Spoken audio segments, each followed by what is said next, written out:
Okay, so I'm sure the laws were imposed on them, uh, but given that most of Africa is either Christian or Muslim, and those religions abstain from intoxication, I think that the laws do reflect African values.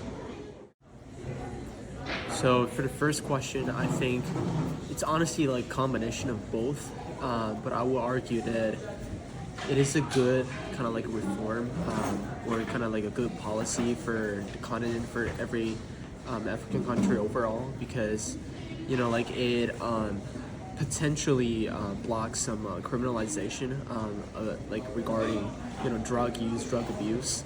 But probably on the downside is that it's still a gray area that people it would touch. So it cannot like fully block people who try to make money out of it, like try to make businesses out of like drug dealers.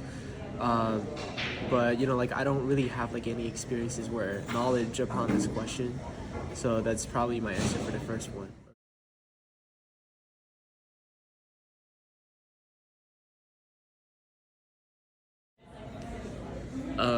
I do think the laws should be reconsidered, not because they may be wrong, um, but because they're definitely outdated, and they should be reconsidered even if the laws are going to be relatively the same.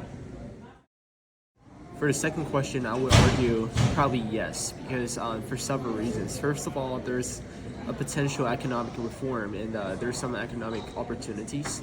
As I said for the previous question, I feel like it's a good potential opportunity for African countries to actually utilize those like drug like kind of like utilization of drugs in a good way that they can like mobilize the resources and also like just like shift their focus on criminalization in terms of like like drug dealing, but put more emphasizations on public health, how to like promote using the very common or ordinary or beneficial like drugs, herbs that can be like benefit to people, like it overall in terms of like healthcare or some like certain like industries.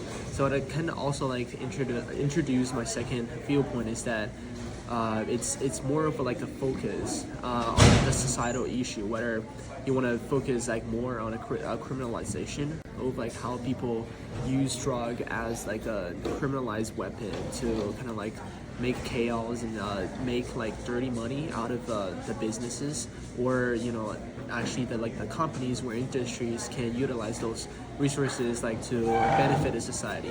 And maybe third point is more about the legal system, right? So I feel like it'd be helpful and beneficial for the whole system to reconsider adjusting like some of the policies where like just readopt some new policies into the system to fit into like the modern criteria, like because we're talking about like contemporary like like modern society. It would be very very different from like the old times. So yeah, that's my answer for the second question.